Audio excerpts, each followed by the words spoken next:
We all need to make smart decisions with our money. The Long-Term Investor podcast shows you how by distilling complex financial matters into easily digestible lessons. And now, here's your host, Chief Investment Officer at Plancorp and the author of Making Money Simple, Peter Lazaroff. Welcome back to The Long-Term Investor. If you ever hire a financial advisor to help you, you might wonder, how do you tell whether you're getting a high-quality advisor? That's why I asked my colleague, Ranie Verby, Plancorp's Director of Practice Management, to explain what a financial advisor can really mean, as well as how to spot a true fiduciary at an RIA, because the best advice shows up when life gets messy, not when markets are calm. And Ranie, she coaches our advisors. She is constantly working on tightening the processes that clients actually feel. She's a wealth of information. We're definitely going to talk a lot about Plancorp, but I do think there is a lot that you can apply if you're thinking about hiring an advisor or if you're working with an advisor currently. As always, you can find detailed show notes at thelongterminvestor.com. And if you're interested in learning more about working with Plancorp, there is a link at the top of the episode description inside your podcast app. And now, here's my conversation with Ranie Verby. Welcome to The Long-Term Investor. Today, I wanted to tackle a question that I often cover here on the show. It's a part of something where I'll say, do you have a financial advisor? Because I'm a strong believer, and I'm biased, that having a professional will help improve your outcomes. But I think the actual question that is more important is, do I have a high-quality advisor? Because what separates a truly great advisor from an average one is really important. And so I've invited a good friend of mine, colleague at Plancorp, Ranie Verby, who is a CPA, a CFP, and leads our advisor team in practice management at Plancorp. And what she's going to do today is help us understand what makes a great advisor, why that difference matters for your future, and how you can tell what kind of advisor you're working with. So Ranie, thanks so much for joining me here today. Thanks for having me. And I'm really excited to talk about this topic specifically. It's what I love is to grow and develop advisors and make them the best they can be for our clients. So I'm really thrilled to talk about this. You're one of the key players at Plancorp that works behind the scenes to make sure that we have a great experience. And so maybe we just start at defining what it means to be a high quality advisor in the first place. That's a great question because there are so many people who call themselves financial advisors. If you're on the golf course, it is likely that somebody introduced themselves today as a financial advisor, but that can mean a whole lot of different things. It can mean an insurance salesman. It can mean a broker-dealer. What you want it to mean is somebody like us who works for a registered investment advisor. And I think it's pretty simple to spot the ones that you want. They're transparent about how they work with their clients. They're transparent about how they get paid. They're really clear up front that they have a fiduciary responsibility to you, and they're going to talk about that because if they're upholding that standard, it's a big deal. At Plancorp, we have the CFEX certification, the Center for Excellence in Financial something that I'll say. Center for Fiduciary Excellence. Fiduciary Excellence. There you go. So we have the CFEX certification at Plancorp, the Center for Fiduciary Excellence, which is a very good sign in a firm. It takes a lot of due diligence and compliance work to get there. So ideally, like I said, they work in an RIA firm and only their clients pay them.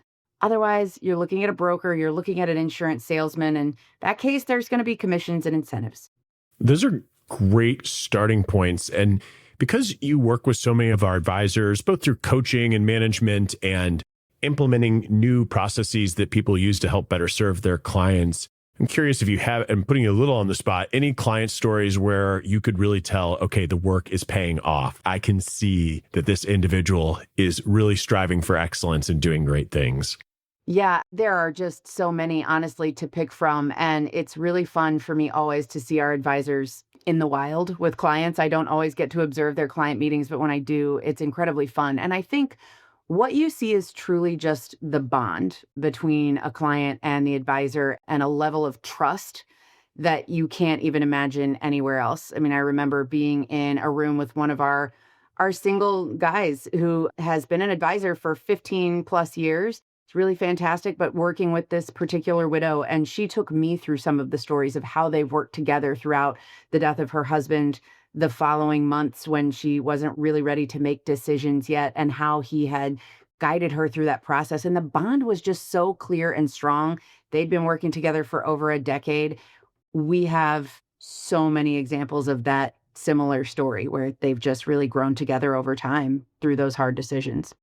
I usually only come into meetings when it's somebody who visits Plancorp for the first time because they found us through the show, through the podcast, through the writing, or when there's an investment specific question. But it's interesting you mentioned that because I feel like when I'm watching a new introduction to Plancorp, working with our advisors are just asking such good questions. And a lot of times when I'm having the introductory call with a prospectively new client, they'll say, well, how does this work? I honestly can't predict what they're going to ask you. I'm just always blown away in general. So we're always talking about how can we be the destination for our industry's best advisors? And when I say that, what does that phrase mean to you?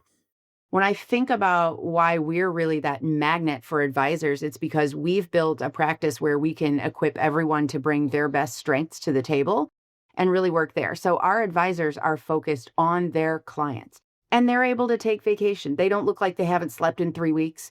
We take good notes. We take good care of our clients. Our clients know where we are and that they have a full team of people to serve them. And we're able to handle the payroll, the compliance, the back office, all of those things with folks who are really good at running businesses. So I think obviously we're really proud of our people. You and I both do a lot of recruitment work. When we see a great advisor, we're like, hey, A players deserve to be on an A team. Let's do this together. But I wouldn't say that everything is perfectly natural. I mean, I don't want to take away from the contribution that you work so hard on, which is really building up people.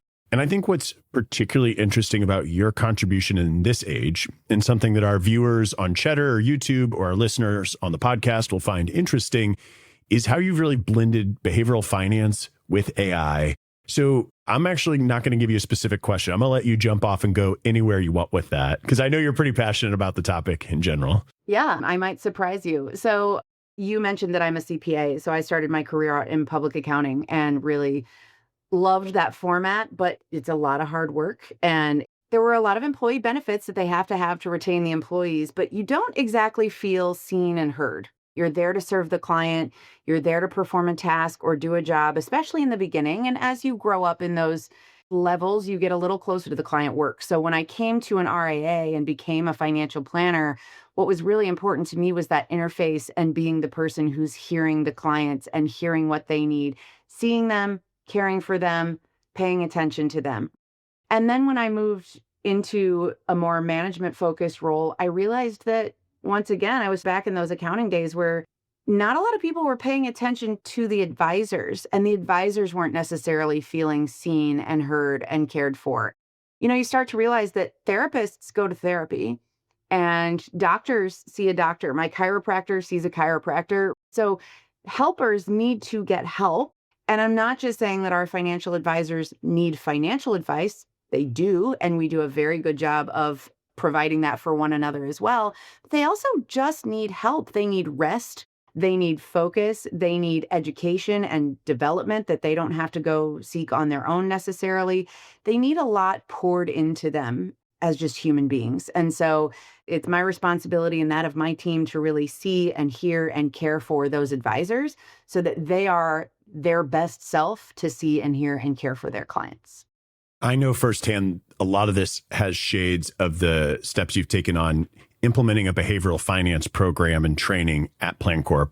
I would love to hear some more about that, but I want to set the stage for listeners where in our field, people have talked about behavioral finance for a long, long time. But a lot of it was in the context of look at those silly little humans making their silly little human mistakes and not a lot of practical application for it. And so I'm really proud of the dedication that the advisors have to the program, but maybe you can give people a little sense of what the training looks like, what some of the objectives are, and what some of the outcomes that if you haven't had Plancorp as your advisor before, you might experience. Yeah, I think one of the things we do really, really well is bring that human aspect in. We're careful. You hear a lot of people say that's irrational behavior.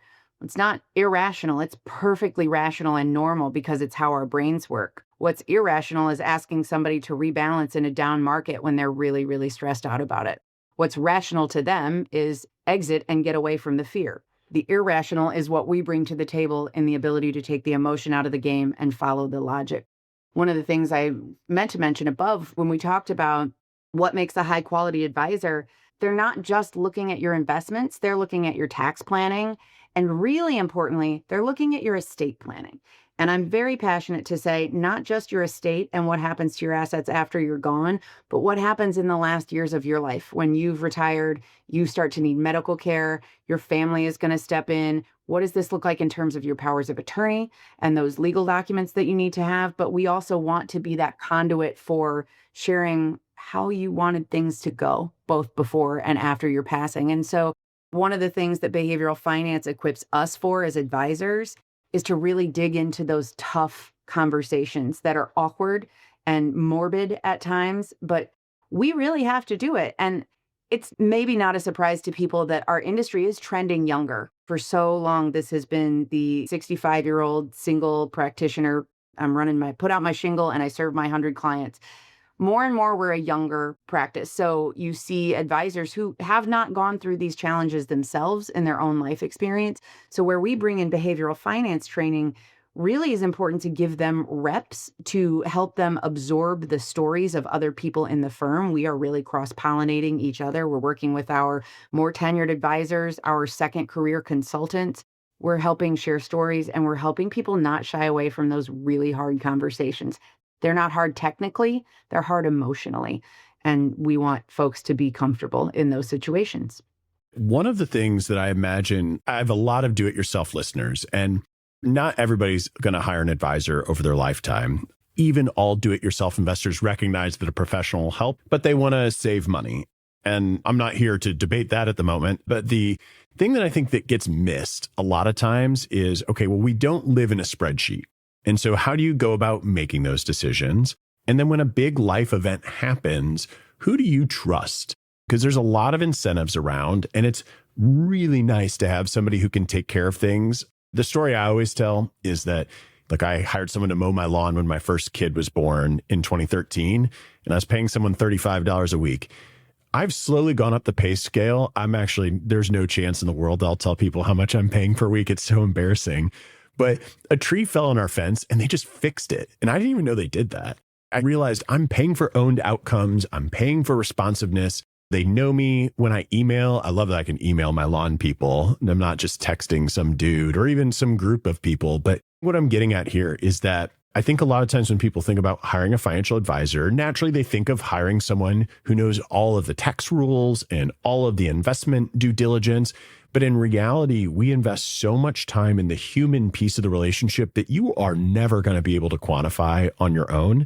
I also think that advisors that join us who've been working in other places just find it to be such a breath of fresh air.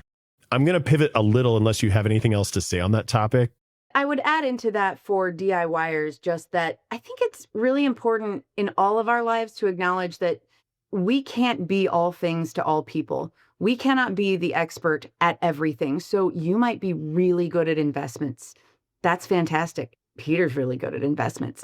Thanks. He's not really good at tax. I'm really good at tax. I'm not very good at investments. So I think we know as a firm where we specialize and where we spend our best time.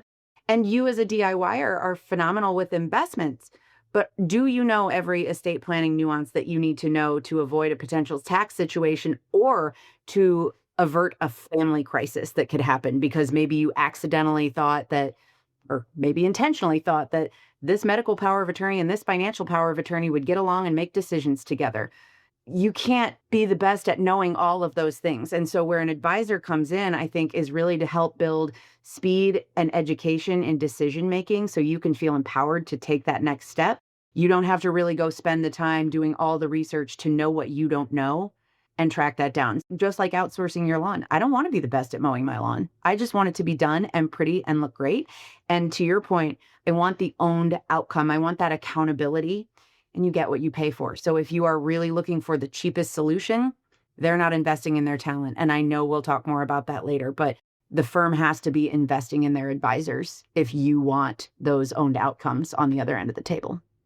I could not agree more. And on the complete opposite in this behavioral finance spectrum, this very human touch part of advice that we focus so much on is that we have, maybe to nobody's surprise, been aggressive adopters of AI.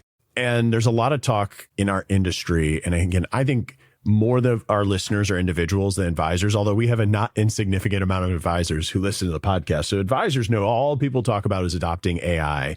So we're giving listeners a sense of what our advisors are doing differently, the investment we are making in their human skills.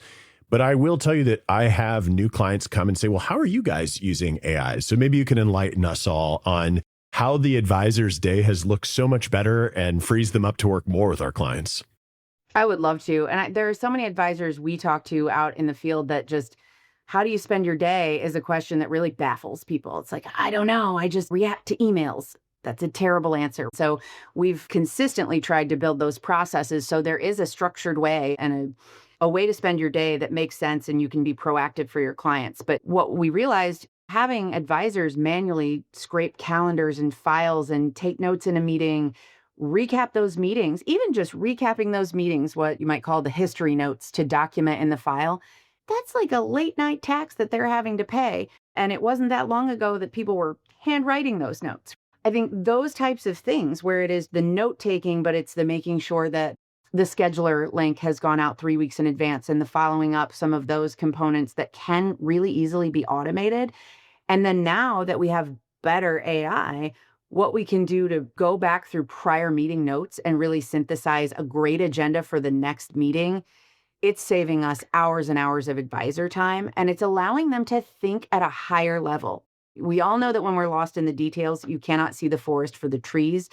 Let's put AI in the trees and let's step back and see the forest even at that newer planner level. And so we're able to train people on the things that matter more, which is spending more time with the clients, better, clearer questions, more energy just left for their clients. And to make those observations in a meeting room where I start to realize when I'm just watching the advisor, it's like, oh, you really enjoy talking about taxes and this client really dislikes it. So they have disengaged mentally, but you're still pointing at the board and looking at the Roth conversions that could be done 5 years from now. I think having those human observations built into our planners at an earlier stage is going to help them build more meaningful careers, really with that human connection at the front of it. So AI is going to take some of our block and tackle work. It really is. It's going to help us get better, and it's our job to reskill and get better with our clients. I have a few advisor friends who are going to love that you used block and tackle as the description there. Just for the record, that caused a little bit of riff on LinkedIn among some corners, so that they're just going to really appreciate it, especially because you don't like sports at all. So I'm just going to... I don't like sports. And I rue the advisor who uses only sports analogies, because once you say more than block and tackle, you've lost me. And I don't know where you're going, and we need a new metaphor. Not to terribly sidetrack us, but sports is a really good investment parallel, as is gambling, but I know those are both unpopular. And I lean so hard into food now. I've realized everybody eats. There's a lot of quality links there. So it's interesting as we evolve. Fortunately, I should ask AI to get me some more examples. But in general, I digress. You use block and tackling. I know I'm having people who text me later being like, look, you have more people say it. Anyways, okay. Side conversation for everybody else to listen to there. Let me tell a quick story, though. You were mentioning the note taker, where I feel like people are like, yeah, note taker, sure. But I watched a new advisor come onto an account. And it's great to have notes, but what if you don't read the past 20 years of notes? And that advisor thoughtfully went through the past 20 years of notes and found something that the client themselves had forgotten about. And it ended up, and they were so thrilled. And so I think AI is not taking anybody's job. There are lots of tasks, repetitive tasks that are not super high value, that are going to be eliminated. And the thesis that you've made, Ranie, is that there's more time to focus on the client themselves. I think what we're really concerned about is what you're going to see in big corporations, not necessarily financial planning firms, but with this added capacity, do you just squeeze more productivity out of your people? We've made a real intention not to do that, really invest in people's career paths. Maybe you could talk a little bit about that, just the sustainability of an advisor career. Because if you're going to hire someone like Plancorp and you're really buying into the process and the idea that the people are great, you would be nice to know that the people are still going to be there, even if they're in slightly different roles over time. That's exactly right. And so an advisor burnout is very real. And I think we experienced it during 2020 and 21 more than ever before because we were seeing, again, advisors are skewing younger and they've not lived through the same markets and the same level of pressure. This is a different generation that was equipped to deal with stress and pressure in different ways as well. So it is really important that we pay attention to those advisors and their burnout.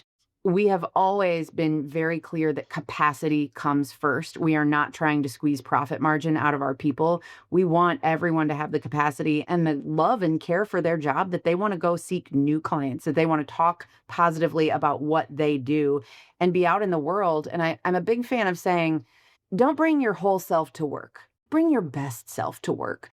And I think the more hours you can spend building those other, we talk about the rooms in your identity house, that you are not just a financial advisor, you are a parent and you are a sports fan, and I am a reader and a bookworm. We have those other identities, and the more we are nurturing ourselves as human beings, the more our best self shows up at work, and it's the self who wants to be interfacing with clients, not the one who's drained from responding to emails until 11 o'clock last night and since 7 a.m. this morning. I remember us bringing in a speaker a few years ago that really just talked about having a gratitude journaling practice. And I think the best thing I saw come out of that speaker was at least 3 of the advisors on the team reached out to me and said, you know what, this changed my habit of picking up the phone first thing in the morning. It's my alarm. I shut off the alarm. I look at my Outlook. I stopped doing that. I put it down and I just thought of 3 things I was thankful for. And maybe they didn't write them down. Maybe they did. Maybe they built a whole practice, but just not looking at their phone first thing in the morning tells me that they're now taking a little bit better care of themselves. They're able to start up and their brain's not in 10 different places. We know that humans can't actually multitask. We just think that we can, and we do several things poorly at one time. What we want is people really focused on that client experience, being able to be proactive, not reacting to your email. I think the better care advisors are taking of themselves, the better advisor they're going to be to that client at the end of the day. And it's our job as a firm to enable that and really model it and push it. All of our leaders, we made a decision years ago that we were not going to send messages outside of business hours. And we have stuck to that as a leadership team for years now. And that matters to our teammates. So with AI, you're right. People are going to milk margins and people are going to say, I can serve 300 clients now because all I have to do is go into the meeting and then go into the next meeting. That works for a little while, but we know that humans can't have 300 relationships and sustain them really well. That's not the depth at which we want to know our client. So we want to go deeper. That means we work harder to be whole humans who can go deeper with fewer people. You can all hear and see how passionate Ranie and I are about wanting to be the destination for the country's best advisors. And I am going to now use a sport analogy only because I made fun of it earlier, where when you think about, the Dodgers are buying everybody. The Yankees, you can go play for the Yankees or the Dodgers. Even if you're not one of the players on the field, a lot of what's exciting to go work for one of those organizations is that they have the best players on the field. And if you're a fan of one of those teams, if you're going to be a fan of a team, you want the team not with the best manager or the best executives. You want the best players. The reason I am having Ranie share all this background is I think it's really important before we get into how do you tell if you're working with a high quality advisor, just to understand some of the investment that goes in behind the scenes at a firm with resources that can bring in and be the destination for the country's best advisors. And what are some of those things that we're trying to do to make their lives better? But let me now turn then to Ranie, if listeners are trying to evaluate their own advisor, or maybe they haven't hired advisors in the past, but they've interviewed and just decided not to go down that road, what can somebody do to tell the difference between a high quality advisor versus, let's just say, a warm body? If you've not hired an advisor yet, I think it's maybe a little different in the questions you ask, and you certainly look for all of those same components, but you want it when you're talking to an advisor for the first time. A lot of times you're not talking to your day-to-day person. You're talking to the rainmaker. You're talking to the guy who's networking and shaking hands and out at all the events. That's great. Are you going to serve me day to day? At Plancorp, often that answer is no, but we're going to say, nope, but this person right next to me is, because we're on the call together. So you want more than one person in that room really getting to know you. And then it comes down to, is this a person you want to spend time with? And more importantly, is this a person the non-financial partner in the relationship wants to spend time with? Because if you want to put off that meeting because you're like, God, their voice just rubs me the wrong way, or they always say something like, really talk down to me or really talk down to my wife, and it's so rude, and I'm just going to put that off for another month. Those behaviors are going to show you that this isn't the right fit from a relationship standpoint. You want the relationship. You want them to care and know who your kids are. You want to have dinner with these people because you want to be excited to go see them. I wonder what we're going to talk about this time. I know I'm going to check some boxes off. I know I'm going to leave feeling smarter and more empowered with my money to make better decisions. That's what you're looking for. And if you don't have that feeling when you see your advisor's appointment on your calendar, if it feels like the dentist, then you need a new one. You need a relationship that you really look forward to engaging in. Something you said earlier in the process, if it's like a smaller group and maybe there's 3 people or 5 people or maybe even 10 people, but they're all servicing clients. My question is, who's doing the due diligence? Who's reading the tax law? And what those firms are often doing is offering a commoditized form of investing. People say all the time, investing is commoditized. There is a form that's commoditized. And in fact, we also offer that form of commoditized investing in case people really want it. But 95 to 98% of our clients do a form of investing. People who are listening to this podcast know where I stand on investments. It's low cost. It's diversified. We're not trying to predict the future. But there is customization that deserves to be done for everybody. Like, are you going and buying a suit off the rack? Are you making sure it's at least tailored to you, if not custom suited to you? I'm passionate. You kind of got me all heated on the investment side. I know our tax people and our estate planning people feel the same way. Our exit strategy people feel the same way. Our retirement plan people feel the same way. It goes back to the idea that, oh my gosh, in our recruiting people, how are you going to find the best players if you don't have experience recruiting lead advisors? I can't tell you how hard it is to find the people, but once you do, they're hard to convince to come. It's true. Circling all the way back to this is why we have sought to become the destination for the country's best advisors. It's way more difficult than I think people realize. It is. And I think we've built a team to work together in that way so that the expertise comes through and passes through. I don't want any advisor to have to be the estate tax person and the income tax person and the insurance understanding person. I want them to be able to pick from other specialties. But I think of it in the way that medicine has become so specialized. And I remember taking my daughter to the ENT and I said, okay, so I know somebody said she needs her tonsils out.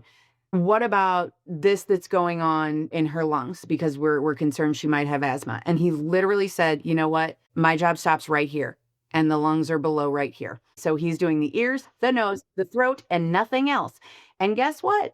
When all you have is a hammer, all you see is a nail. Let's get those tonsils out. Maybe she's breathing hard and has sleep apnea because she has asthma. We don't know. And so the way that medicine has specialized is the exact way we don't want to do this as an advisor. I don't want to have to go to one building for my investment person, another for my tax person, another for my estate planner. I want somebody to bring all of those things together under one umbrella and really explain to me the way the whole system functions, because it is all interconnected. Just like my lungs are not separate from my throat and my ears. It is all one moving system. And so looking at advisory firms who are bringing that all together, building specialties and niches, yes, but working as a collaborative team to bring the strength of that team to bear and allowing people to specialize, but also see the whole. So I feel obliged to speak to some of the advisors who listen to the show, just for a second, at least. Maybe you could share what it feels like, because you started, actually I did too. We both started our careers at Plancorp as advisors.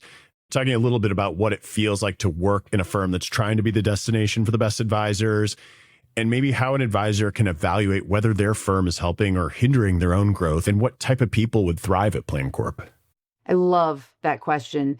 And I think everybody has a culture fit. There are firms, there's the 2-3 person shop that everybody's trying to stretch the most income out of the fewest clients. And we're all running a business. That makes total sense for some people. It's okay to be running a business and make some money, right? That's okay. It is absolutely okay. It's allowed. It is allowed. It is kind of the point, actually. And so I'm always surprised at how risk averse financial advisors are. So I'll just put that out on the table, that we are not generally big risk takers. And the big risk takers you see are the entrepreneurs who are really betting on themselves and running that one-man show, one-woman show for as long as they can until you need to scale.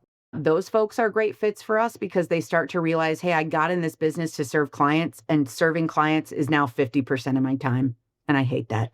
That's an advisor who's going to walk into Plancorp and be like, oh, thank heavens. Somebody's doing my compliance for me. I don't have to worry about that anymore. All I got to do is go check these 3 boxes on the quarterly survey that I did all the compliance things.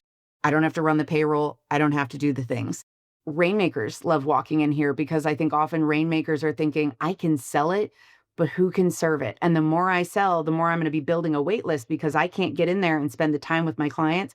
I really think solo shops with a rainmaker, those people are scared. They are waking up in the middle of the night thinking, what did I not do for an existing client? And they're more scared of the revenue that's going to walk out the door than they are of replacing it with a new client. New clients are easy. Retained clients are hard. You have to show up, provide that great service, and continually beat yourself every single year. You're competing against your best last self. And I think those are advisors who fit really, really well with us, who can find a partnering in our technicians that we've really built up in the firm. I have to say, I feel like I introduce a lot of new clients here through the show. And one of the things that gives me a lot of confidence is the process and the people that I'm willing to put my name on this. I know you're going to have a great experience. I'm happy to be in meetings. Now, I'm not on call the way that your advisor is. You know, they're able to, like, when you have something happen in life, you don't want to wait for somebody who only holds client meetings twice a year. You want to meet right then. And so I always tell people, hey, I'll be in your meetings, but for the emergency ones, I might not be available. But those ones that you pre-plan, yeah, let's get it on the calendar. But I will tell you, as somebody who makes a lot of introductions through the podcast, I'm actually having one of those 2 periods a year where I personally am onboarding people, where there's just so much confidence. Again, I know that we have the best players in the field or the best actors on the stage, if we want to use the musical analogy instead of the sports one, but really is a powerful thing for people who are listening and interested in learning more. But let's focus and close on the investor. Maybe someone, especially if they've listened to us this far, maybe they've realized that they're not getting this type of advice. If you could give one piece of advice to someone who is going to choose a financial advisor for the first time or make a change, what would that advice be?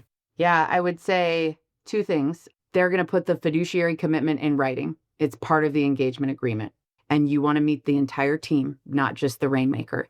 I think those 2 things are really a big deal. And then I would say, if there is no clear plan for your taxes, your estate, and your continuity of advisory services, keep looking.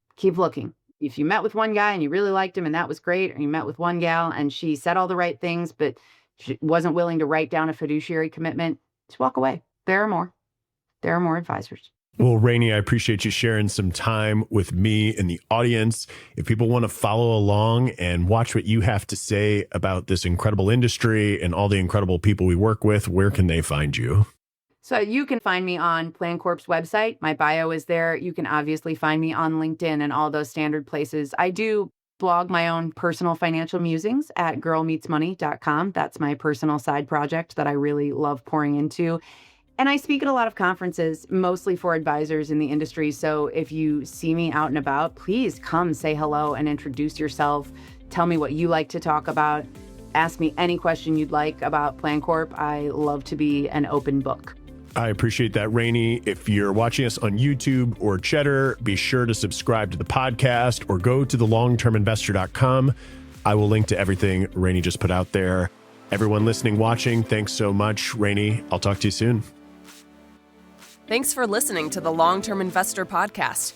To access free financial resources and submit questions to be answered on the show, visit thelongterminvestor.com.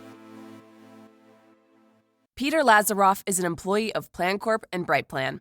All opinions expressed by Peter and any podcast guests are solely their own opinions and do not reflect the opinions of Plancorp or Brightplan. This podcast is for informational purposes only and should not be relied upon as a basis for investment decisions. Clients of Plancorp and Brightplan may maintain positions in the securities discussed in this podcast.